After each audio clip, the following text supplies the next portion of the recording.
국악 하면은 우리 민족이 오늘날까지 오는 과정에서 숱한 애환을 함께 하면서 우리가 지녀왔던 소중한 가치입니다.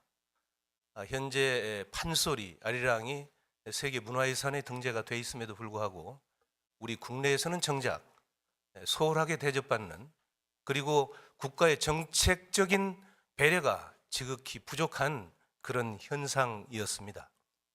제 고향인 남원은 판소리 5마당 중에서 3마당이 남원이 본거지이고, 지금까지 국악계의 기라성 같은 문화재, 국창, 명창분들을 우리 남원에서 배출을 했습니다.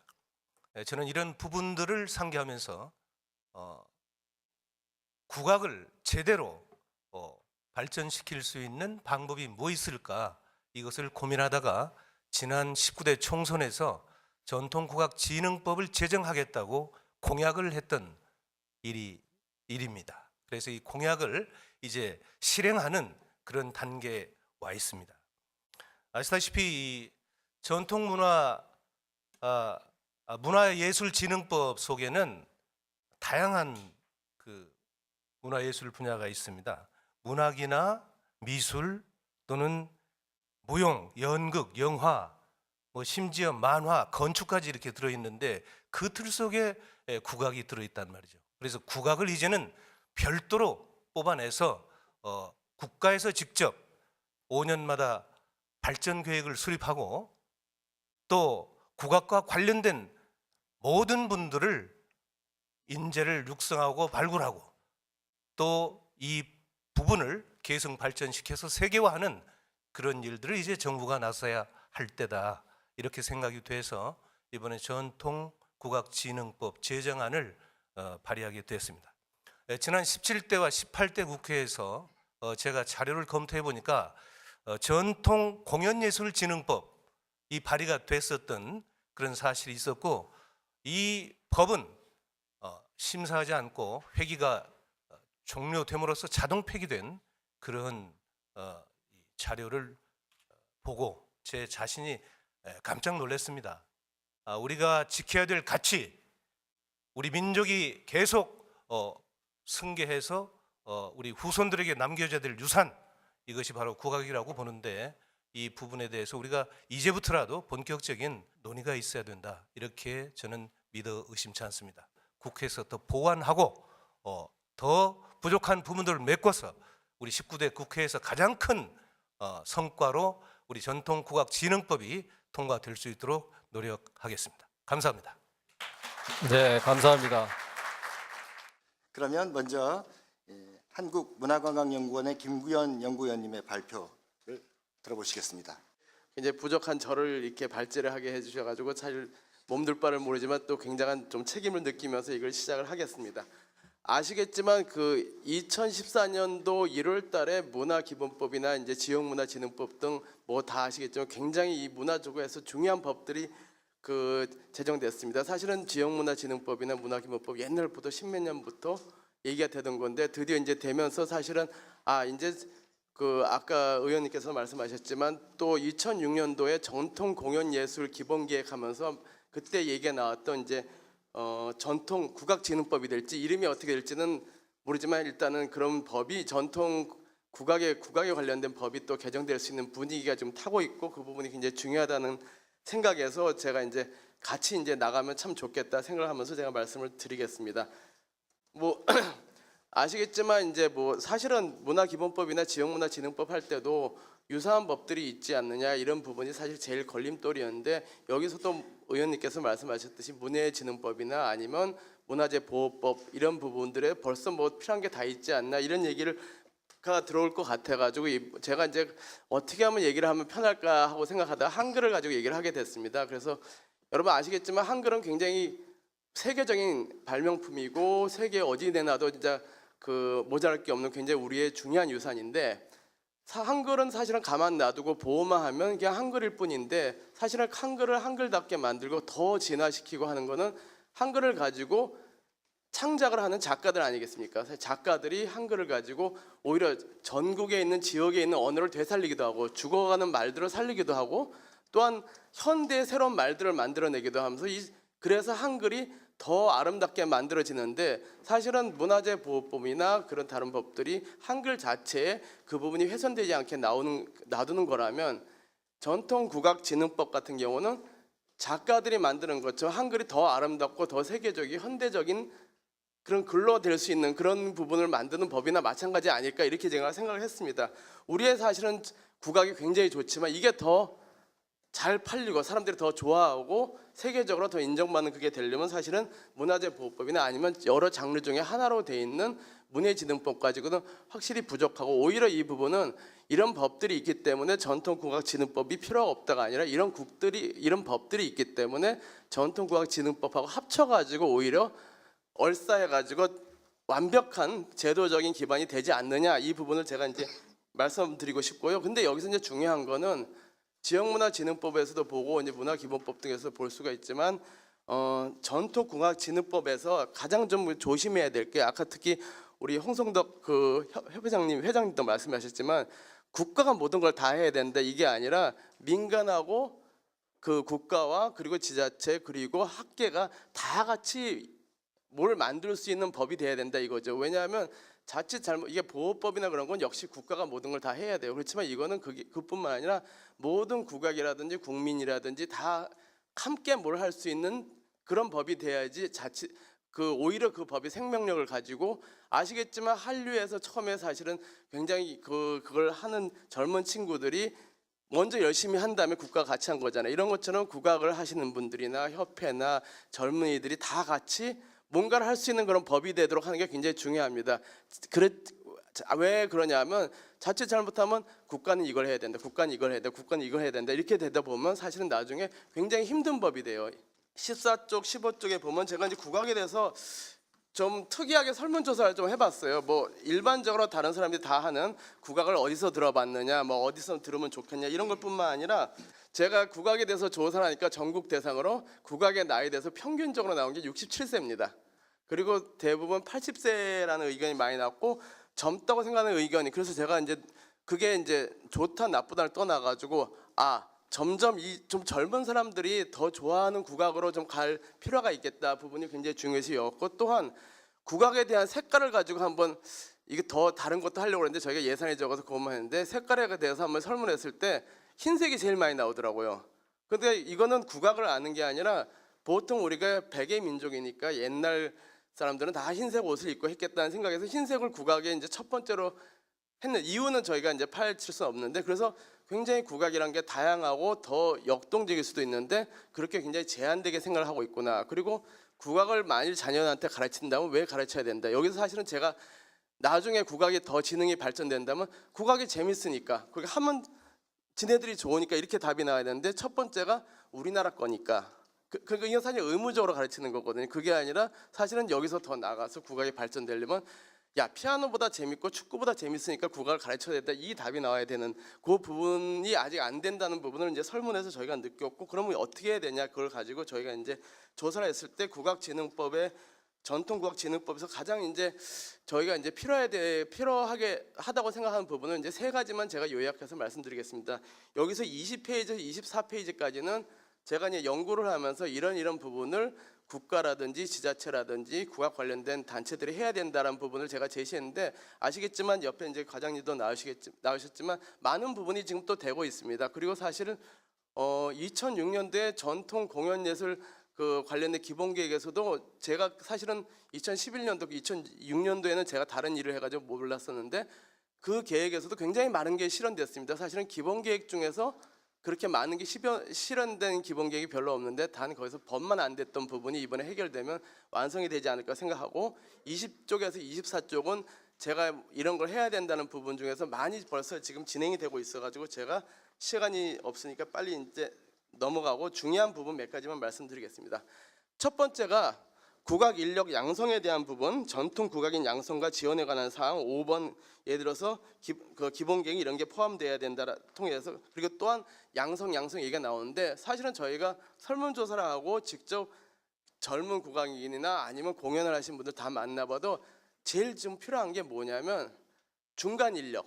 예를 들어서 국악을 전문을 하는 무대라든지 음향이라든지 미술이라든지 장식이라든지 그 중간 인력이 굉장히 적다는 겁니다. 물론 국악을 잘하신 분들이 계속 늘어나는 것도 중요해요. 그리고 청중도 늘어가는 건 중요한데 아주 잘하시는 국악을 더 멋있게 보여줄 사람들이 없다는 거죠.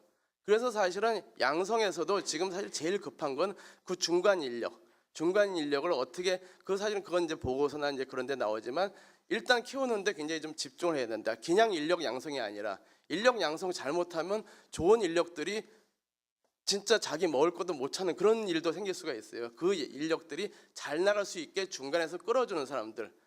예를 들어서 뭐 제가 좋아하던 뭐 그 SM에서 그 중간에 이수만 씨인가 그분이 없으면 가수들이 아무리 노래를 잘 불러도 어떻게 되겠어요, 사실은.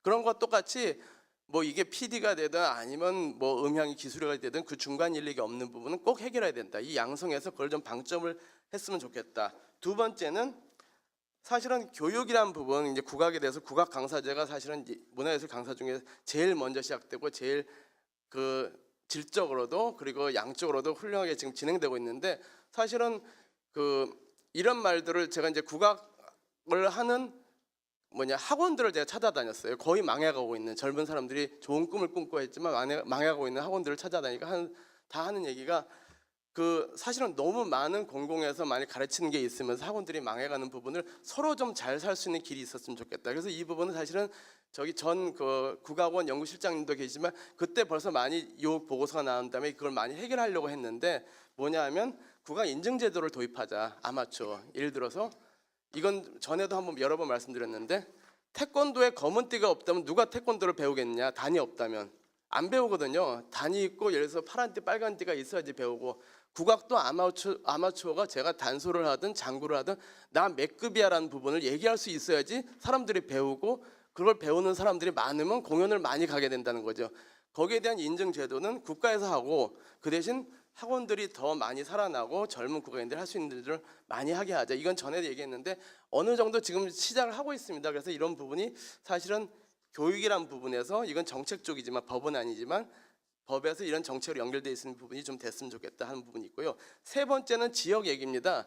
지역문화진흥법에서도 사실은 1조에 분명히 지역문화진흥에 필요한 사항을 정하여 지역 간의 문화 격차를 해소하고 지역별로 특색 있는 고유의 문화를 발전시키므로 지역 주민의 삶을 향상시켜 쭉 나오는데 아까 말씀하신 그 지역에서 배운 학생들이 많이 그 진출하는 것도 중요하지만 지역 고유에 있는 국악이 일단은 많이 컨텐츠로 살아날 수 있게 하는 부분도 굉장히 같이 좀 고려를 했으면 그래서 전통 국악에서 중앙이 사는 게 아니라 지역에 숨어 있는 콘텐츠들이 살아나게 하고 그걸 어떻게 발굴하는 그 부분은 국가가 좀 해야 됩니다. 왜냐하면 처음에 그걸 누가 나서 사겠어요. 그 돈 드는 일들이. 그래서 그런 부분에 사실은 법이 좀 많은 일하고 그 지역의 콘텐츠 판소리뿐만 아니라 충청도, 경상도 또 강원도에 있는 숨어 있는 것들이 많이 살아나고 또 거기는 인재들이 살아나게 하는데 법이 좀 집중을 하면 우리도 더 다양한 콘텐츠가 전통 국악진흥법을 통해서 살아나지 않을까. 그렇게 되면 사실은 할 게 굉장히 많아지죠. 이걸 가지고도 할 수 있고 저걸 가지고도 할 수 있고 요 세 가지 저는 그러니까 아까 말씀드린 매개 인력,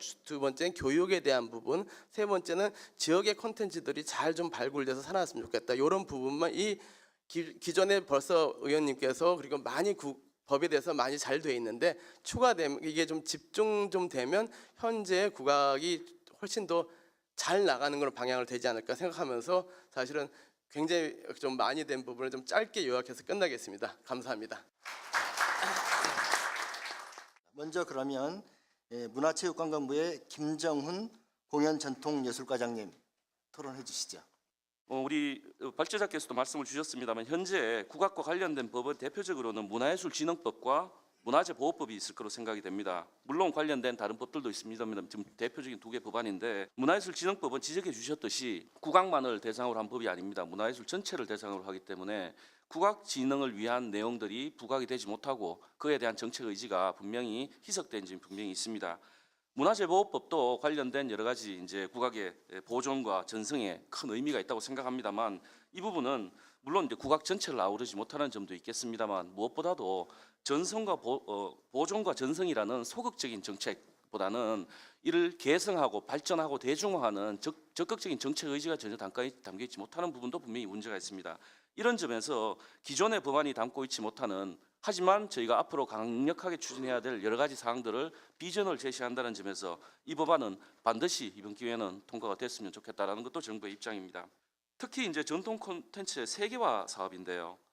국내뿐만 아니라 해외, 우리나라에 우리 것을 좀 보여줄 수 있는 이런 기회들에 대한 지원 사업들이 많이 있습니다.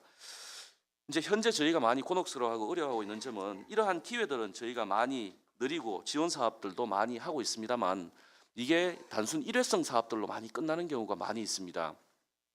이것들이 조금 더 지속화되고 좀 더 국민들에게 와닿고 나아가서 이를 직접 추진하게 되는 국악인 어르신 여러분들께 피부에 와닿기 위해서는 좀 더 뭔가 종합적이고 체계적인 지원 시스템이 필요한 게 아닌가라는 생각이 듭니다. 그래서 이번 기회에 뭐 법안도 언제 나와 있습니다만 종합적인 중장기 계획을 좀 수립함으로써 이런 것들이 파편적이고 일시적이 아니라 계속적이고 종합적으로 갈 수 있는 방안을 저희가 함께 머리를 맞대도록 하겠습니다. 33쪽 하단에 보면은 전통 국악 인프라 구축 지원 사업이 있습니다. 저희가 각종 지자체와 함께해서 전통 문화시설, 국악과 관련된 시설들을 이제 건립을 한다거나 하는 지원 사업들을 광특으로 지원하고 있습니다. 국악 전용 공연장도 일부 지자체에서 하고 있는 경우도 있고요. 다만 이 부분에 대한 반성은 현재 하드웨어는 단계적으로 앞으로 지금도 하고 있고 앞으로도 단계적으로 늘어갈 거라고 생각을 합니다. 물론 여기에 대해서도 저희가 좀 중장기적인 계획이 조금 더 필요하다는 생각이 듭니다. 다만 과연 하드웨어적인 시설만 계속 늘리는 게 바람직한 방향이냐, 아니면은 좀 더 지자체와 정부 나가서 국악계와 함께 이 하드웨어를 채울 수 있는 제대로 된 국악 콘텐츠를 저희가 풍성하게 만드는 것도 중요한 과제라고 생각을 합니다. 이 부분에 있어서는 저희가 중앙에 있는 중앙정부 내지 뭐 어떤 관련된 단체만의 문제는 아닌 것 같고요. 지역에 계신 국악계에 종사하시는 지역에 계신 어르신들, 그리고 지역에 계신 문화예술 관련 단체들이 모두 힘을 모아야 되는 게 아닌가. 이런 힘을 모으기 위해서는 다시 이 법안에서 제안하듯이 좀 더 중장기적인 5개년 계획, 그리고 매년 단위의 시행 계획이 반드시 좀 준비가 되어야 되겠다는 생각이 듭니다. 34쪽에 보면 저희가 이제 이를 위해서 관련된 국립국악원이라거나 국악방송, 그리고 국립국악학교, 국립전통학교들을 운영하고 있습니다. 35쪽 마지막입니다. 저희가 이제 이를 바탕으로 법안이 되기 전이라도 저희가 중장기 발전 계획을 나름 계속 단계적으로 그리고 조속히 준비하도록 그렇게 하겠습니다. 이를 위해서는 저희가 뭐 일방적으로 몇 명이 모여서 이렇게 한다는 게 아니라 관련된 TF를 좀 구성을 해서 어떤 국악계에 가장 활발히 활동하시는 어르신들도 모시고 또 나아가서 이 국악을 즐기는 수요자들, 대중의 대표가 될 수도 있겠죠. 그래서 진짜 이 국악에 대해서 발전을 시킬 수 있는 각계각층의 다양한 이런 분들이 참여하는 TF를 좀 구성해서 다양한 시각에서 이 국악, 전통 국악 진흥을 위한 중장기 계획을 수립할 수 있도록 저희가 노력을 하겠습니다. 그리고 이제 하단에 보면은 뭐 몇 가지가 있는데요. 저기 제일 밑에 보면 이제 인력 양성 지원 사업, 간접 지원 확대 이런 내용들이 있습니다. 이 사업은 저희가 국악계만을 위해서 하는 사업은 아닙니다. 일반 공연 예술계를 위해서도 저희가 간접 지원 사업들을 올해 많이 만들었습니다. 예를 들면 공연 연습장을 지원한다거나 대관료를 지원한다거나 나아가서 단체 기획요원들에 대한 인건비를 지원한다거나 하는 여러 신규 사업들이 올해 200억 이상 저희가 준비가 되어 있습니다. 국악계에서도 이런 간접 지원 사업들에 대해서 충분히 수혜를 받을 수 있도록 저희가 협회를 중심으로 같이 상의를 올리도록 그렇게 하겠습니다. 두서없이 말씀을 올렸습니다. 무엇보다 중요한 것은 저희가 이게 국악계에 어쨌든 국악계뿐만 아니라 국민들에게 이게 체감으로 와닿는 게 최종 목표일 거라고 생각합니다. 그런 점에서 이번 법안이 마련된다는 것은 굉장히 지인일보한 생각이라고 생각이 되고요. 이 부분은 정부와 국회만의 힘으로는 절대 안 될 거라고 생각을 합니다. 반드시 국악계 현장에 계신 어르신들의 목소리가 담겨야 된다고 생각을 하는데요. 그런 시스템을 만드는데 어쨌든 저희 우리 강동원 의원님 모시고 저희 정부에서도 계속 노력하도록 그렇게 하겠습니다. 감사합니다. 네, 고맙습니다. 그러면 이번에는 국립민속국악원의 이숙희 장학과장님께서 토론을 해주시겠습니다. 오늘 제 말씀은 전통진흥국악진흥법이 보다 체계적으로 제정되기를 바라고는 마음에서 의견을 말씀드리고자 합니다. 첫째, 용어의 개념 혹은 정의에 대해서 말씀드리겠습니다. 이 법안에서 전통국악이란 공중음악, 공중무용, 민속음악, 민속무용 등과 전통적인 음악법 및 춤사위를 바탕으로 창작된 음악과 춤 등을 포함하는 것을 말한다라고 정의되어 있습니다. 이 법안에서 말하는 전통국악이란 전성되어 오는 악무와 창작 악무를 모두 포함한다는 뜻인데, 이 전통국악이라는 그 용어는 학계나 현장에서 사용하지 않는 용어입니다. 그럼에도 불구하고 왜 굳이 전통국악이라는 용어를 택했는지라는 의문이 있고, 창작 분야도 포함되어 있음에도 또 굳이 전통국악이라고 한 이유가 궁금합니다.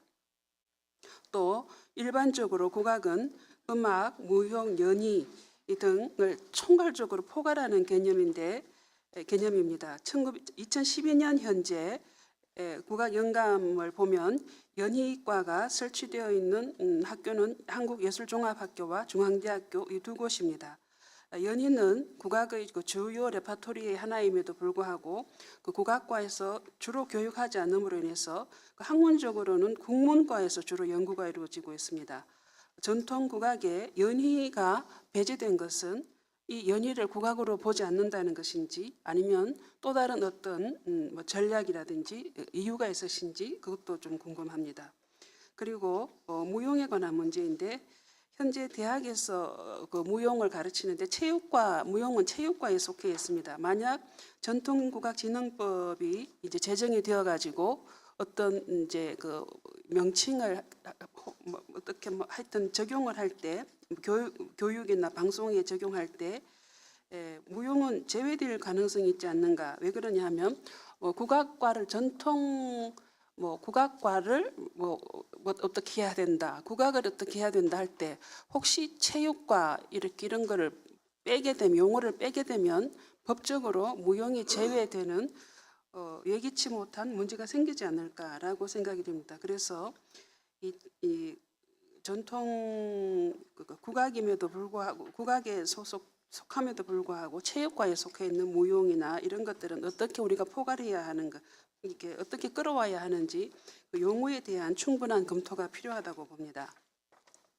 그다음 40조 두 번째 전통국악진흥법의 내용에 대해서 나름 의견을 드리고자 하는데, 요거는 제가 국립국악원에 속해 있기 때문에 혹시 뭐 이런 자기 이기주의에 의해서 했나라고 오해하지 말아 주셨으면 좋겠습니다. 국립국악원은 국악의 종가라고 일컬어질 만큼 국악계의 중심기관입니다. 서양음악 하시는 분들은 굉장히 부러워합니다. 국악은 중심기관이 있지 않느냐. 그래서 이 정책을 하나로 이끌어갈 수 있는 어떤 제도적 그 장치가 마련되어 있어서 굉장히 좋다, 이런 부러워하는 경우도 제가 봤습니다. 그런데 국립국악원은 1400여 년의 역사가 있는 세계적으로 유례가 없는 기관, 국립국악원에서 흔히 하는 말입니다.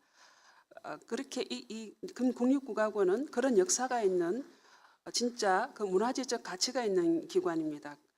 국립국악원과 같은 오랜 역사가 있는 공연기관을 전승해오는 나라가 드물 만큼 국립국악원은 기관 그 자체가 무형유산입니다. 그 제도, 음악기관을 지속해온 그런 역사도 있고 해서, 그런데 현재 그 국립국악원은 그 공연 행정기관의 하나로 취급되고 있습니다. 당연히 국립극장이나 국립국악원 이런 같은 어떤 행정기관으로 취급되고 있는데, 저는 국립국악원의 가치를 살려내서 이를 문화적 자산으로 활용할 방안이 이 법안에 담기면 어떨까라는 생각을 합니다.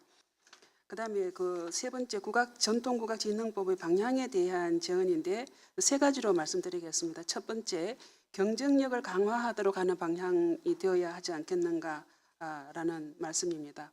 국악은 그 특성상 종사자 대부분이 국내인으로 한정되어 있습니다. 예를 들어서 서양음악 같은 경우 해외 유학도 갔다 오고 그 세계인을 대상과 경쟁을 하는 데 비해서 국악은 국내인끼리만 경쟁하기 때문에 상대적으로 약합니다. 국악 경연대회의 경우 2012년 현재 연 90회 가량 개최되는데, 이 90회 가량 개최되는 경연대회에 거의 대부분 장관상이 수여됩니다. 그런데 그 격이 그러면 과연 장관상을 받을 만큼 그 수준이 높으냐라고 한다면 대부분 C급에 해당합니다. 그럼에도 불구하고 장관상은 다 줍니다. 근데 안 주면 되지 않느냐? 안 줄 수가 없습니다. 왜냐하면 다음 해에 안 나오기 때문에. 올해 지급하지 않으면 다음 해에 어떻게 할 수가 없습니다. 그래서 과연 정부에서 이런 경연 대회에 관여를 해야 되느냐?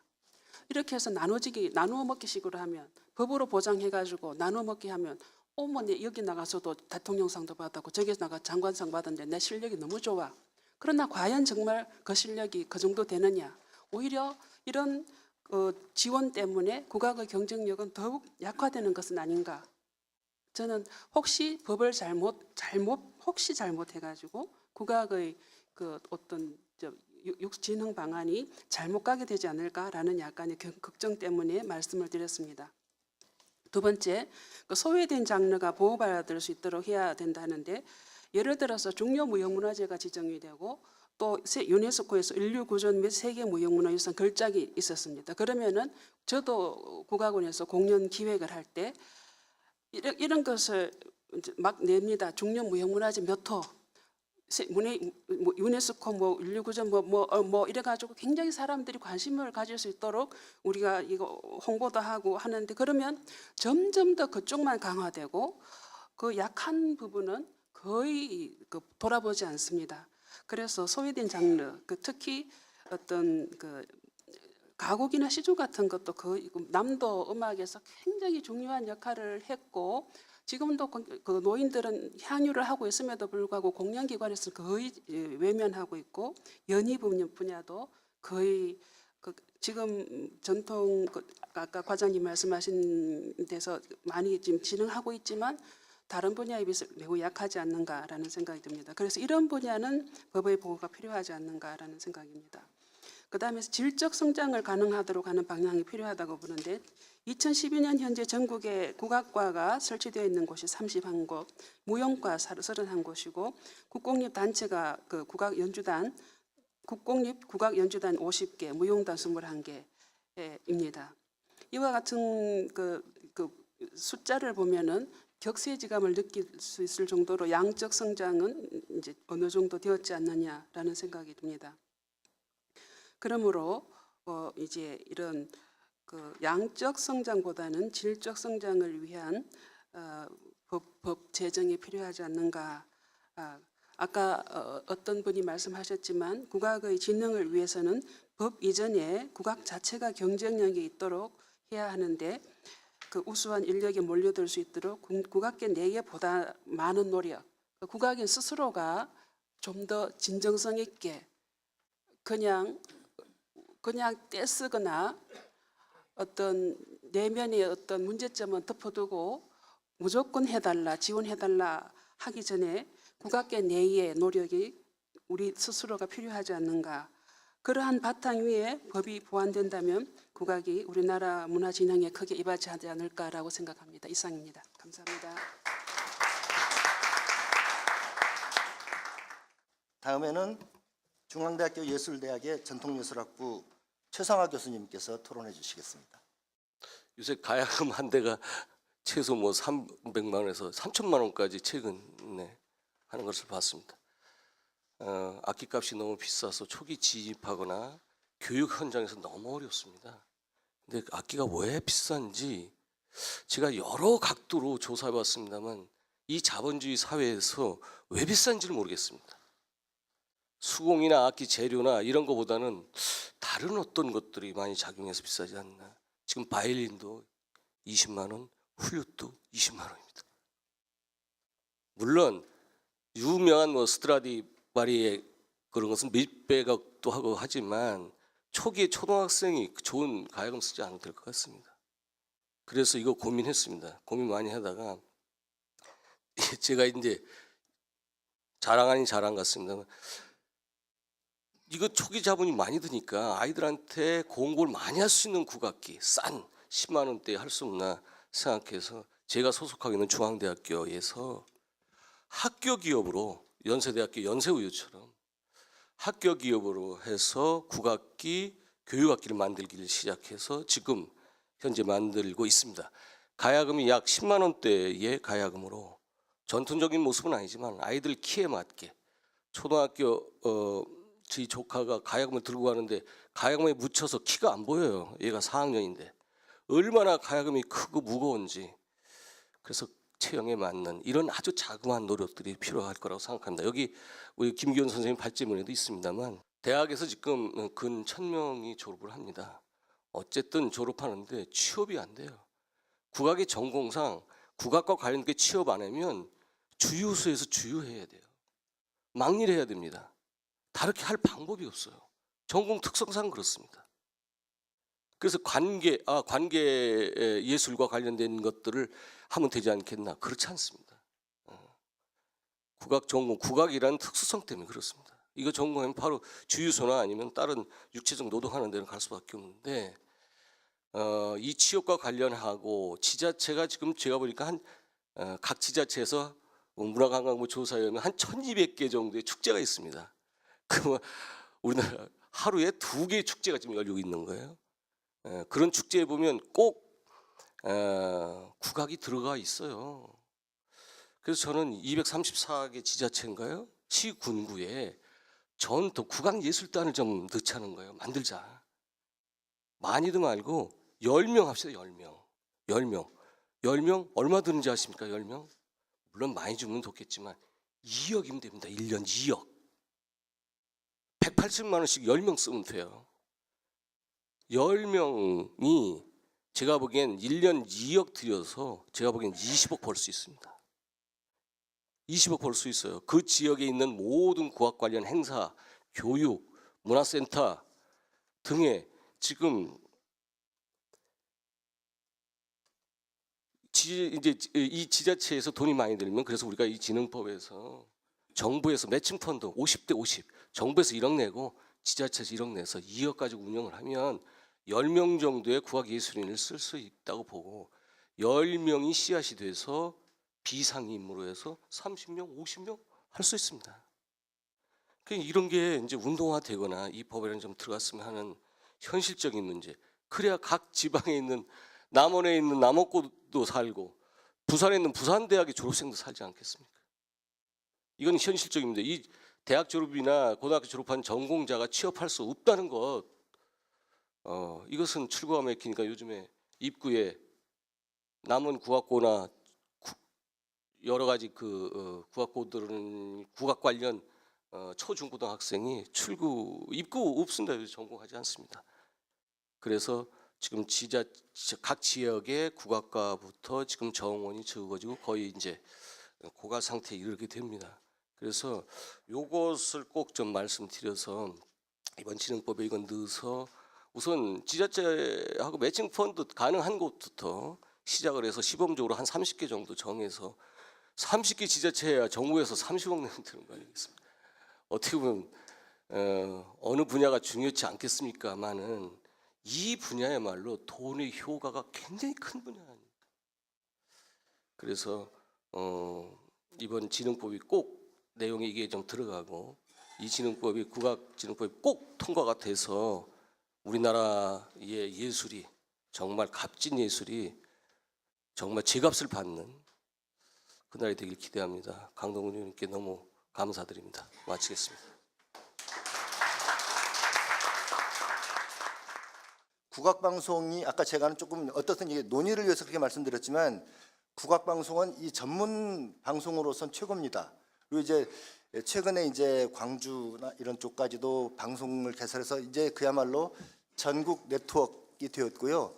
사실은 국악방송 텔레비전 방송이 돼야 되거든요. 이게요. 어느 정도 좀 진행되었는지를 우리 국악방송 이윤경 심의자료실장님 토론을 통해서 한번 확인해 보겠습니다. 지난 연말에 그 문화예술계의 오랜 수건이었던 문화기본법이 제정이 되었고 또 지역문화진흥법도 제정이 되는 등 이 박근혜 정부의 국정과제 하나인 이 문화융성을 위한 정치권과 또 정부의 신속한 대응과 후속 조치들이 계속 이어지고 있습니다.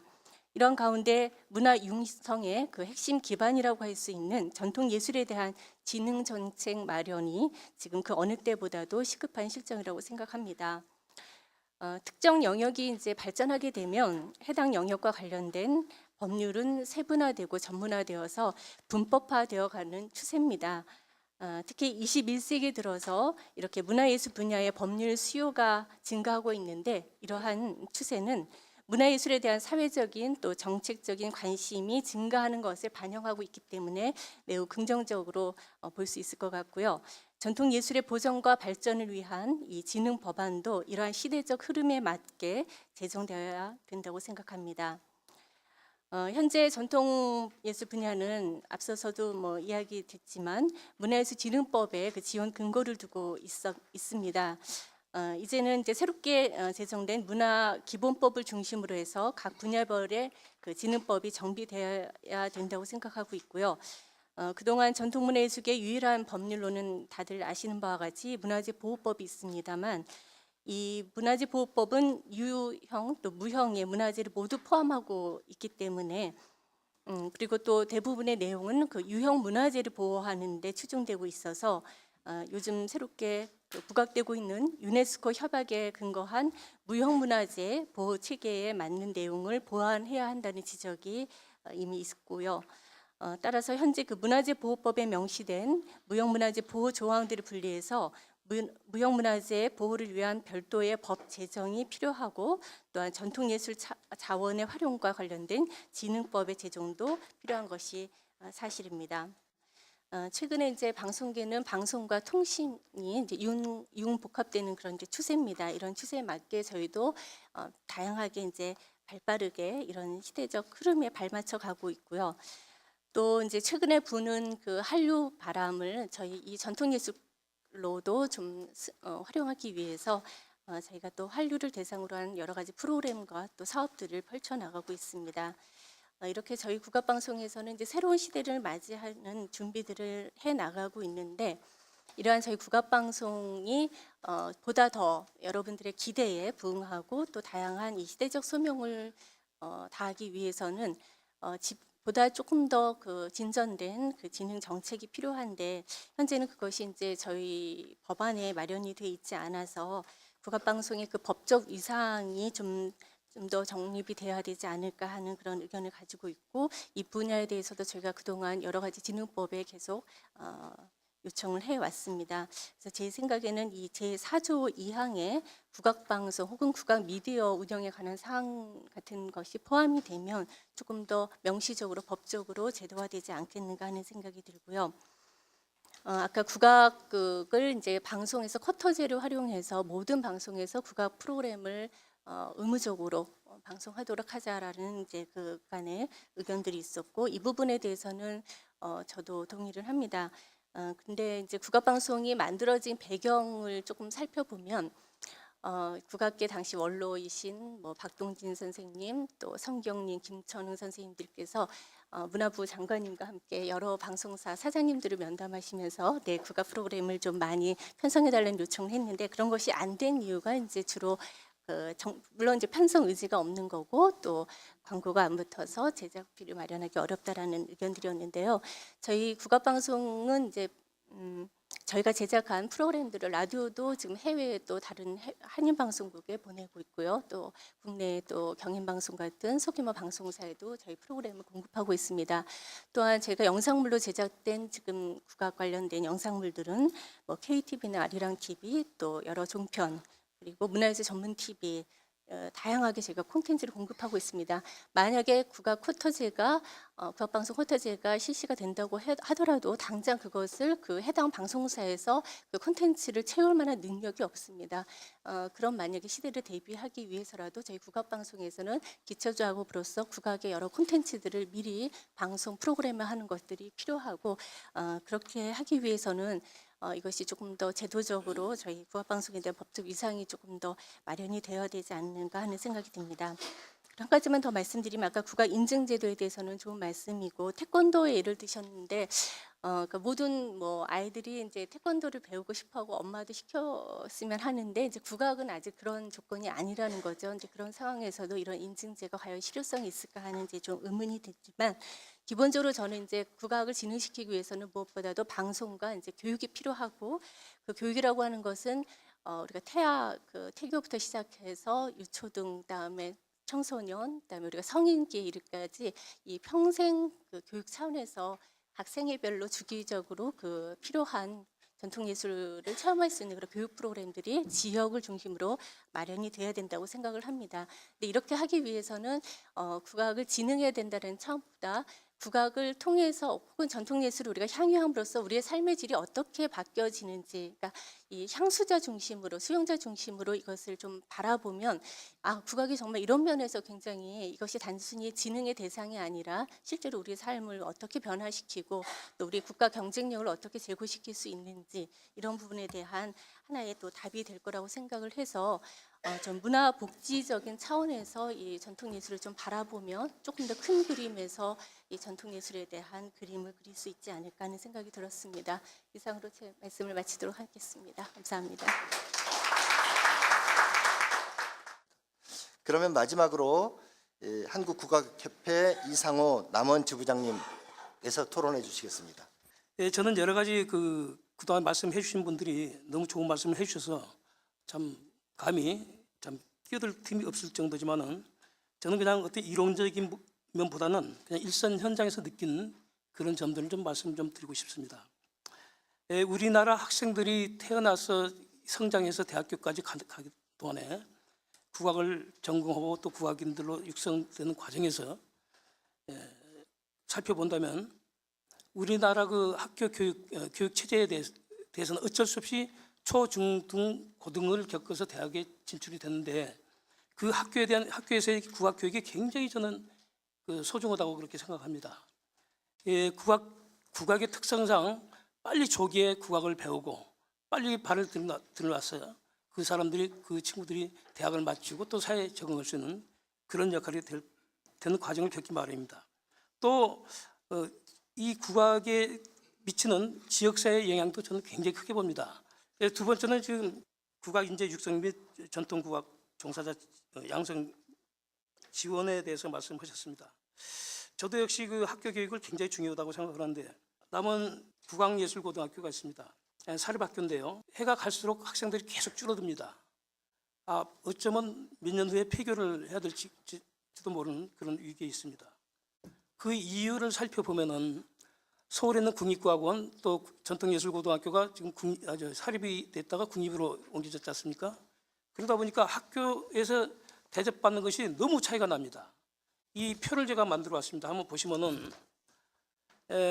국립국악고등학교와 국립전통예술고등학교가 각각 450명, 450명, 440명 정원인데 수업료는 1년 동안 전부 면제입니다.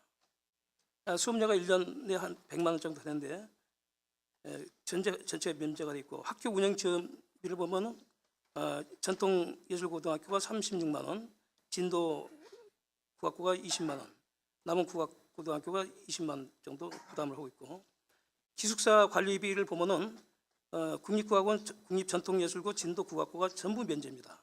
남원국악예술고만 70만 원을 내고 있습니다. 또 국립국악고등학교에서는 국가장학금으로 정개성이 1년에 12만 원씩 이렇게 주고 있습니다. 또 학교 시설을 좀 살펴보면은 국립국악고는 460석, 전통예술고는 500석, 또 진도국악고는 250석 이렇게 돼 있지만은 돼 있고 기숙사 역시 전부 다 4인 1실, 2인 1실로 해서 상당히 학생들이 편의를 느끼고 정말 공부에 열중할 수 있는 그런 분위기가 되어 있습니다. 이것은 국립이라는 이유도 있고 그동안의 전통을 꾸준히 지켜왔기 때문에 당연히 받을 수 있는 대우고 또 우리 학교가 아니더라도 또 국악을 전공하는 학생들이 그런 대접을 받는 것은 굉장히 저도 정말 지극히 정말 환영하고 고맙게 생각합니다. 그렇지만 상대적인 면을 봤을 때 우리 남원뿐이 아니라 호남 지방에서도 국악을 하는 학교들이 점점 학생이 줄어듭니다. 전부 서울로 그냥 올라 버려요. 서울에 올라 보면은 학생들이 누릴 수 있는 혜택도 많죠. 선생님들도 다양하죠. 교육 기회도 많습니다. 그런데 시골은 그게 되지 않습니다. 특히 남원 같은 경우는 국악예술고등학교를 전라북도 교육청에서 인문학교 수준으로 지원을 합니다. 그러다 보니까 강사 한 명을 쓰들 못해요. 이 표에 보시면 알겠지만 국립전통예술고등학교는 강사가 80명이 됩니다. 남은 12명이에요. 이것도 강사 수가 많다고 얼마나 교육청에서 애를 먹이는지 상상을 할 수가 없는 지경입니다. 그래서 이왕이면은 서울만 그렇게 집중해서 국악 학생들을 육성할 것이 아니라 지방에도 이런 기회를 좀 주셔서 학생들이 공정하게 평등하게 대우를 좀 받을 수 있는 그런 계기가 돼야 되지 않는가, 또 그렇게 생각합니다. 또 재밌는 것은 서울로 이렇게 쭉 올라온 학생들은 다 거의 다 가정 사정이 좋아요. 부유형편인데 이 시골에 남아 있는 학생들은 전부 다 가정 형편이 어렵습니다. 그러다 보니까 학교에서 하는 일은 어디서든지 그냥 돈을 좀 끌어다가 애들한테 장학금 주고 혜택 주고 하는 것이 아주 일이에요. 또 한 가지 더 중요한 문제는 지역마다의 국악에 대한 특성이 있습니다. 남 같은 경우는 무용도 민살풀이나 여러 가지 종목이 있는데 서울에 오면은 애들이 남원의 그런 독특한 토속적인 그런 예술을 배울 기회가 없어 버리죠. 전부 다 서울에서 통상적인 일률적인 그런 교육만 받게 되거든요. 그래서 이것도 역시 지방 문화를 이끌어 나가는데 굉장히 이것도 좀 부적절한 얘기다, 그런 생각이 듭니다. 물론 이제 일부는 그런 생각을 하실 거예요. 거기는 국립이고 남은 국악고등학교는 사립이다. 그러다 보니까 그런 피해가 좀 차별성이 있지 않는가, 그렇게 생각합니다만은 요즘은 사립학교와 국립학교의 구분이 별로 없습니다. 사립학교는 이사장이라는 사람은 결재권 자체도 없어요. 또 일체 학교 운영에 참여를 못합니다. 무조건 또 교사 채용이나 모든 것도 전부 교육청에서 간섭을 다 받아서 다 승인을 받아야 됩니다. 그런 사립학교는 어디서 어떻게 해야 되는가? 난 그것이 굉장히 심각한 문제라고 생각합니다. 그래서 물론 여러 가지 좋은 말씀 많이 해주셨습니다. 정말 머리에 쏙쏙 들어오고 정말 감동적인 얘기인데, 우선 현실적으로 우리 지방 학교 있는 학생들이 왜 이런 피해를 당해야 되는가, 거기에 대한 다시 한번 지도자 여러분들께서 좀 고민을 좀 해주시고 같이 숙제를 풀어주시는 그런 좋은 계기가 됐으면 해서 말씀드렸습니다. 이상입니다.